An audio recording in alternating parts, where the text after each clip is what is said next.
Alrighty, let's get this show on the road. Alright. Alright, first, you can introduce yourself, Okay. your job, your title, and such. Okay. My name is Ravi Kurumbayo. I'm a research scientist at Pfizer Worldwide Research and Development. I work at the Connecticut, Groton, Connecticut Pfizer campus. Nice. Alright, so I'm just going to ask you a couple questions. Okay. Well, first of all, a few icebreakers and stuff. What was the happiest moment in your life? I have to say, I think probably when one of our first boys were born, I think that was one of the really exciting and happy moment for me. Yeah. That's our oldest son when he was born. Can you like explain that like moment? Do you remember? Yeah, I think we were eagerly waiting for his arrival, and my wife was going through the labor, and it was a long wait, but when we finally heard his cry, I think that was one of the most delightful moments for us. Yeah. Certainly for me. My wife was still going through the pain. Alright, what is your most memorable childhood memory? Childhood memories.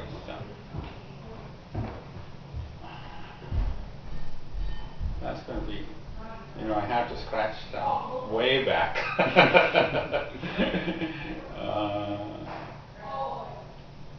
I guess maybe just playing around with my siblings. I come from a big family. I have 4 brothers and 2 sisters, and so it's a very large family, and just having a good time with the whole family. I think that's probably what I would say one of the fondest memories I have.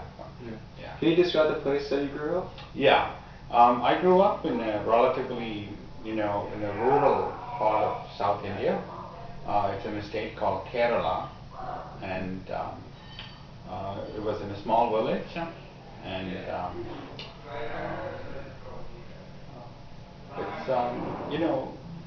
this was, I grew up in early 60s, and so things were very different.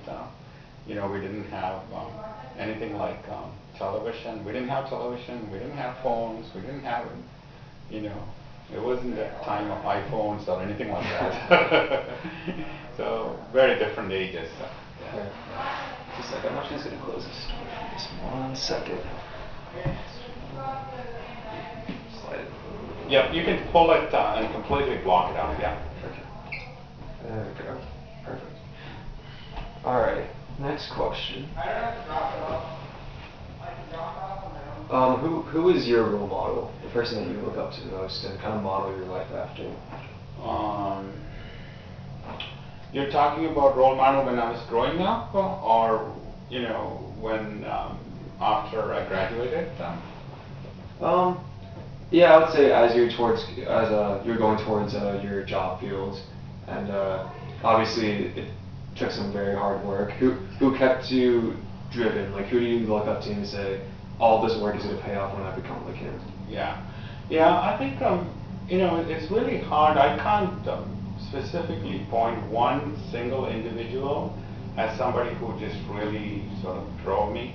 I think I was interested in science from a very early age, both in science and math, and so when I was in high school, there were good teachers. I had science teachers. When I was in college, I had some really terrific teachers. Especially my chemistry teacher. And then when I went to masters, again, there were some really fantastic teachers that I had, and so I sort of naturally gravitated towards science because of all of their influence. Seems like your teachers are kind of the people that... I would say so, and I myself enjoy teaching. I've been teaching, for example, even though I work in the industry, I've still been teaching over the last 6 years at University of Massachusetts. I teach in one of their programs. I only teach 1 lecture a year, And then outside of that, I give lectures, at least 2 or 3 lectures outside in some conferences. And then within Pfizer also I teach actually. That's awesome. Yeah. So describe the earliest stages of your education, compared to college, compared to the education you see at, that your sons have. How does you like compare it to your early education, so maybe like Mukesh's early education, Yeah. and then where you went on from there? Oh, I think it's just a tremendous, it's a world of difference. And I think part of it is maybe because technology has changed quite dramatically. And secondly, it's just the system. I grew up I was taught in a more, what I would say, much more a rigid system. We didn't have a lot of choices. You were told to take certain classes, and that's all you could do. And there wasn't really, even at the high school level, not a lot of choices. So I think this is fairly typical of a lot of the systems in the East, where you don't have a lot of choices. And when I contrast that with what my children have, certainly in the high school level, I see quite substantial, a lot of choices, and then in college it's a lot more. Right. So you see the resources that your sons get, and just Eastland High School just being an amazing high school as far as resources go, as far as choices, as far as electives, and angling them towards your future. When you were in the same place, let's say starting off at elementary school, in middle school, was your early education, would you say, anything up to par to what the standards you hold for your children? Yeah. So I think in terms of standard themselves, I wouldn't. I think they were okay. They were pretty decent.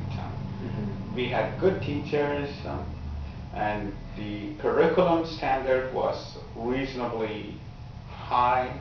It was, we had to teach, for example, I had to learn 3 languages in my elementary through middle school. And then we had, I wouldn't say in the elementary school, but we certainly had math, physics, and social studies that we had to learn. So the rigor was there. What we didn't have is a choice.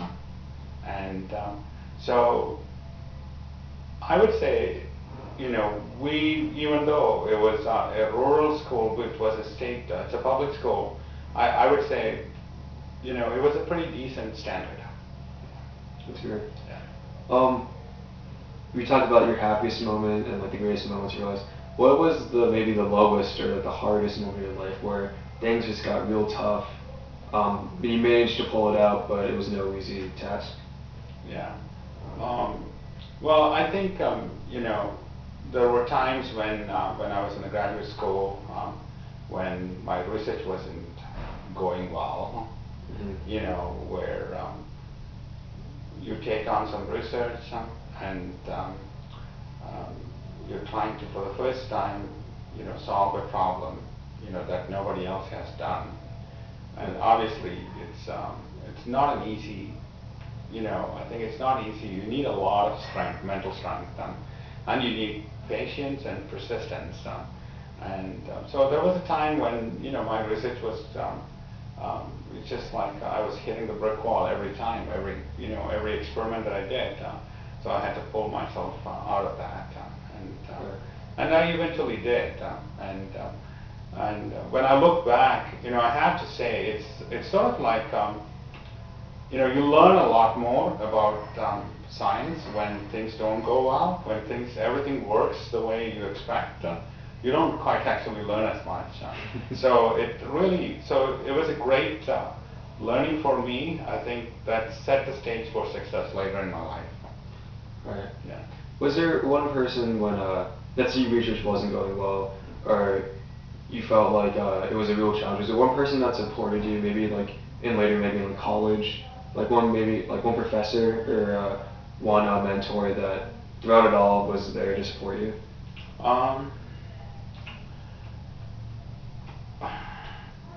I can't think of, a single person like that. I had teachers who supported me throughout. In my high school, there were a lot of teachers who wanted me to do really well, so they would give me extra coaching, you know, right at my house.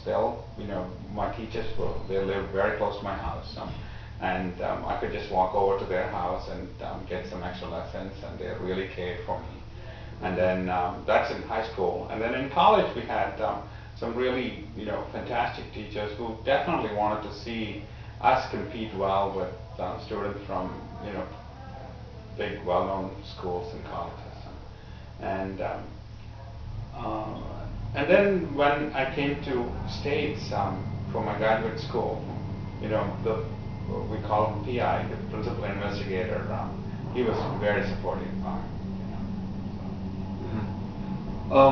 So now you're at Pfizer, doing great things, obviously. What comes with that? What comes with the job? What makes this particular job tough? What makes it rewarding? Sure. And I guess explain the job process that you go through every day. Yeah.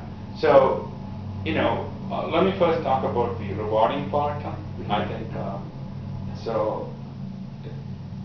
Yesterday, for example, I met with a number of patients who have sickle cell.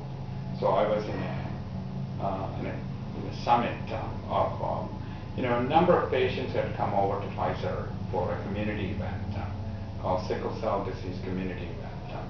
So I had actually an opportunity to really, interact with them one-on-one and understand some of the difficulties and challenges that they go through day to day.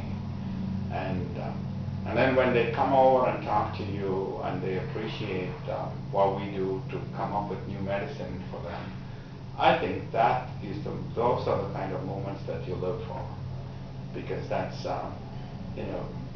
drug discovery. Discovering new medicine is not easy.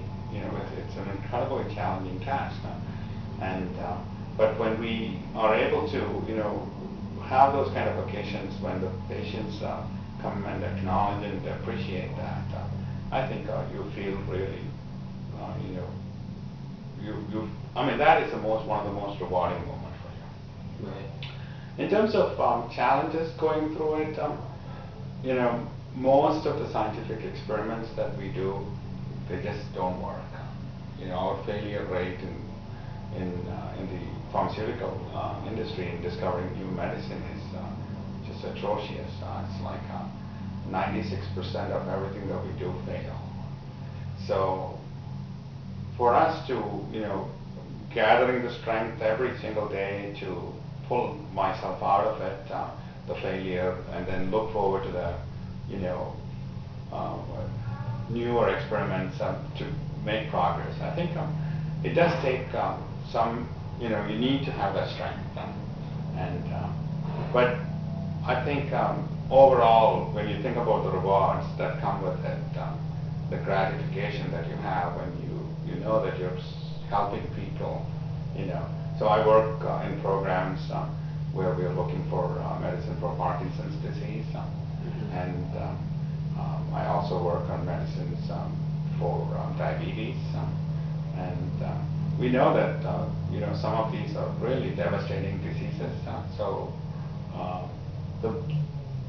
Just being able to contribute towards discovering some medicine for these diseases, that alone in itself, that's an incredible feeling for us, for me personally. Yeah. All right. Thank you. All right, James. It's good talking to you. Yeah.